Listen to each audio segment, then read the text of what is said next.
So, I am currently in London, believe it or not, and I'm here to meet a very cool person, a guy called Sam. Now, Sam is an industrial designer, and his Instagram is very inspirational. But what he does is he does digital drawing, which is very cool, but he does it solely on the iPad. Okay, so this, my friends, is Sam. Hey. And now, quick backstory. I approached Sam on Instagram because he is incredibly good at doing digital design drawing on the iPad. I recently bought an iPad and I wasn't using as much as I should because I was still not entirely sure how to get the drawings I wanted. So, hence why I'm here with Sam, because he's a master. So let's sit down and do some sketching and get going. Let's get going. Okay, brilliant. So Sam and I are doing all of our drawing on an Apple iPad with the Apple Pencil with SketchBook Pro. And it's exciting for you guys. Autodesk have made SketchBook Pro free forever, which is incredible. So you can head over to sketchbook.com and download that for free. And you can use it for desktop or tablets, up to you. You can use a Wacom tablet or iPad. Enjoy. So Sam's method has 7 simple steps. You start with a rough sketch, then you refine that sketch, then you add in your block colors, then your textures, your shadow overlay, highlight overlay, and then you do your final details. So straight away I can see the 2 headphone cups here. They're cylinder shapes and they are pointing in different directions. Right. So they're sort of doing this. Okay, so yeah, and that's really important because as soon as you know that they're pointing in different directions, you can get your minor, what are they called? Minor axis and your, so you've got your minor axis and your major axis. Major axis for the ellipse. Now this drawing segment is all sped up, so as a drawing tutorial it's not going to be that good, but I have done a full real-time 3-hour video of this entire process, so if you want to watch that, there is a link in the description below, or watch to the end of the video. But what I want you to get from this video is the overall process, the steps that go into making a drawing like this, the steps that Sam used. So this is just a rough sketch, and what Sam's doing here is he's sort of figuring out the layout of the headphone. The perspective doesn't have to be perfect, but sort of just getting the overall feel at this moment. Now it's sort of like, this is the ideation steps. It's like, okay, I'm going to try and see if this little headband works here.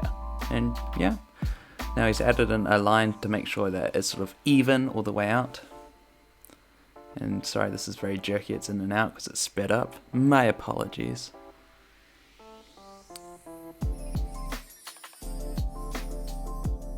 So in this first rough sketch, it's totally fine to be as messy as you like, because you're not actually going to show this. You'll be turning the sketch off when you actually do your final sketch. This is just to prepare you for the refined sketch, which you'll do next.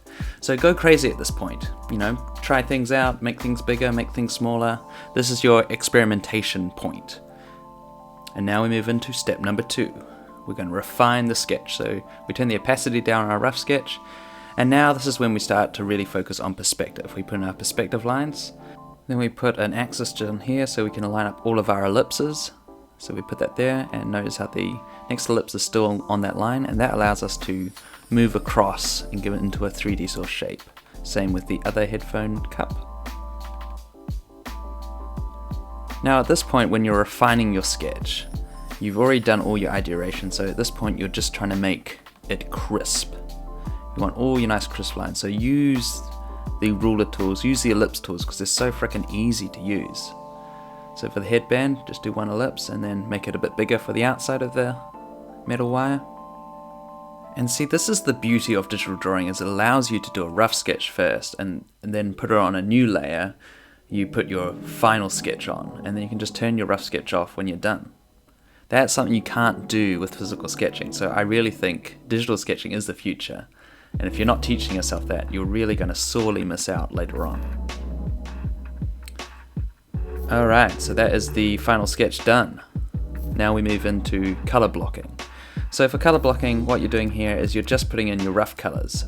It's a full solid color the whole way through. And the way Sam does this is he'll do the outline of the area he wants to fill, and then use the bucket tool and fill it in, just like that. Very quick. Very, very quick. So for some reason, unbeknownst to me and Sam, we still don't know why I did this, Sam's iPad decided to stop screen recording. which was a bummer. So for this next section, you're switching over to my iPad and my drawing. So now we switch over to my iPad and my drawing. Similar, maybe not quite as good in my opinion. So now I'm just going to do my color blocking. So a good rule of thumb when you're ever drawing digitally is if you're making a new thing, a new color, adding new shadow, you always put it on a new layer. This allows you to either delete that layer if you don't like it, or change opacity, those sort of things. It's sort of like a very undestructive way to continue drawing, and allows you to get rid of things and mistakes you make very quickly, very easily. So I'm just going to color block the last few pieces of the headphone, so this top weird headband thing. And thus concludes color blocking. Very simple to do, just keep everything on its own layer. And now we'll move into textures. So for this texture, it's kind of a fun thing to do. We just made the design pencil really, really big, and that makes a really nice sort of wood grain texture. And then we just sort of coat it over the areas that we want it to be over. Just sort of match the colors to, we get it sort of the right sort of shade. You want it sort of slightly darker than the color you're going over, and then rub out what you don't need. And this gives it this lovely sort of wood grain. This was the trick that Sam taught me. Before I'd just been using images online to do my textures, but it's really efficient to be able to use a pen to do it, and allows you to wrap it around an object better. Now this next part is really cool. So we wanted to make the pads leather. So a really cool technique to get leather sort of texture is you just scribble everywhere with a white pencil, like so. Just scribble the heck out of it. And then you want to copy that and then make it black and sort of offset it by a bit. This sort of gives it that sort of shadow effect and gives it depth. And then it was at this point that I decided I didn't like the tan color, so I changed it to a much darker brown. Now at this point you're probably thinking, oh, that looks a bit weird, a bit fake. But once you come to the shadow overlay layer, it really starts to make it. So this is where we're going to start adding in our shadows, and this is where the drawing really sort of comes to life. You're sort of like sculpting it with a brush. So for this, we normally use the airbrush, and we go over in full black, and then you can turn the opacity down depending on how dark the shadows you want. So you're just thinking, where is there going to be the most shadow on this object? A lot of it's going to be down the bottom. If your light's coming from the top, then obviously all your shadows are going to be lower down, and in the places where obviously the light doesn't reach. Now I had quite a bit of trouble with the shadow on the cup. I had a huge amount of trouble sort of getting it even, and I think the main reason for this is I didn't make my airbrush wide enough. So it looks a bit patchy. So this is why I put quite a bit of effort into that one tiny spot, and it just goes on and on and on. And then put a bit of shadow under that little extrusion at the bottom there, and a little at the top under the wire. Turn the opacity down. Now I'm going to start adding some shadow to the top of the band. So you just add it in and then erase it where you don't want it. So you just block in, like so, and then erase, where it's sort of overlapping onto the white. And now we move on to the highlights. Thankfully Sam's recording started working again, so we're going back to his iPad. So with the ellipse tool, we decided to do a full-on shadow of the outer line, and then now we do it again, just using a white brush, and we add the highlights to the band. Very simple. Now, highlights work in a very sort of similar way to the shadows, except kind of opposite. You're putting it where the light is strongest. So it's going to be higher up, and it's going to be in the little places that catch the light. And it's this attention to detail that really makes the sketch great. So you've got to think like, where's the underlight, bounce light, and above light. So it's really focusing on where your light source or light sources are coming from. So it's going to be at the bottom there. And another thing is rim light. Rim light is very important. So Sam here, he's just going to add a rim light to that edge. And a lot of sort of like sharp corners seem to catch a lot of rim light. And this, adding those in just makes it really, really pop.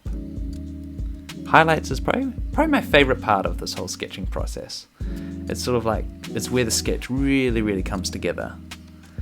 And now we're into the detail phase. So we're just adding a few extra shadows where we might have missed, look for any extra little things that we could do.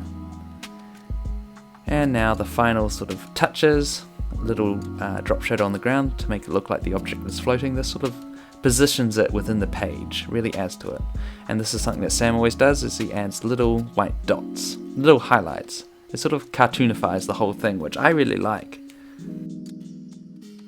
We have finished, and these are the results. This is Sam's one. Very, very nice. Mind you, you've had a bit longer to practice. No? I'm pretty happy with this. Yeah, no, definitely. Everything seems to be in proportion. Nothing is standing out too much. Definitely not.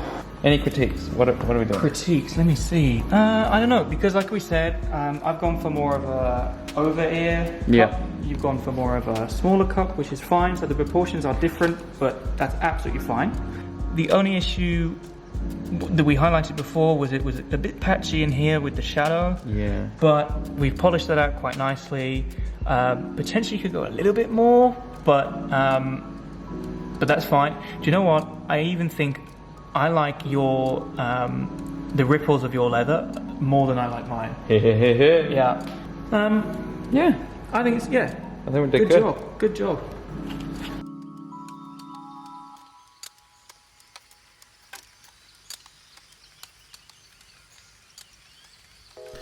Well, there you go. That is Sam's process in a nutshell. Now, if you really want to learn this process incredibly well, I have created a 3-hour-long, step-by-step, real-time video of us drawing these headphones.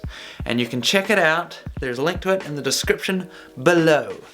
And also, while you check that out, that's sort of a sampling what you'll see on my Patreon account.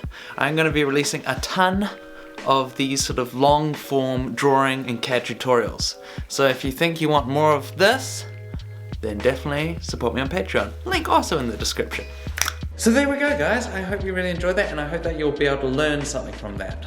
Anyway, you guys should definitely... Sam has just started on YouTube, just recently. Just about, getting going now.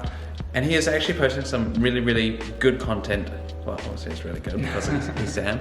I think mostly tutorials? Tutorials, debates, things like that, so go check it out. See so you can check him out here. His icon will appear there. And while you're at it, you can also subscribe to mine, which is here. So subscribe to both, and you'll be a better product designer. That's the hope. Anyway, adios people, and we'll see you, or at least I will see you, in the next video.